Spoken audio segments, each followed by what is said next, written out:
Hi, I'm State Representative Blake Carpenter, and I've been working on an issue this session that has made some progress in the legislative process. It passed out of the House a couple weeks ago and is now over in the Senate, and they're going to be having a bill hearing later on this week.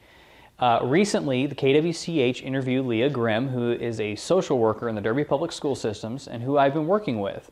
And so let's go ahead and take a look at what that KWCH interview looked like. Words have power, and that's why local school social workers trying to change one word used by Kansas schools.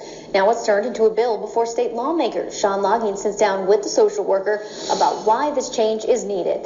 This is just about doing the right thing. Leah Grimm has a different role to play in helping students learn. Getting their social emotional needs met and then working towards the academic piece is really important. The school social worker in Sedgwick County says that can sometimes be hard because of the label schools place on the students to qualify for special education services. The kiddo that we had evaluated was going to qualify under the label emotional disturbance.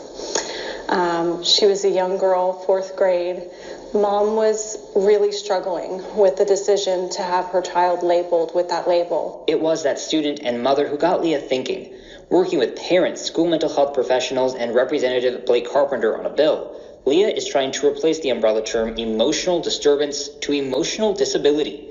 She says the current term has negative stigma that can follow students through their education. If you're going to associate a term that we use for special education with school shootings, that is definitely something that needs to change. The ayes do have it. Motion passes.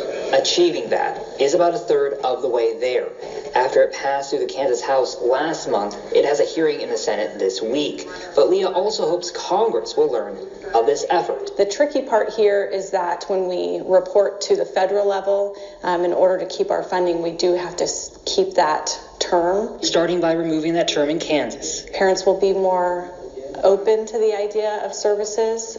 Leah hopes it places more focus on the students' education. Having a positive change in there, I think, is good. Sean Logging, Eyewitness News.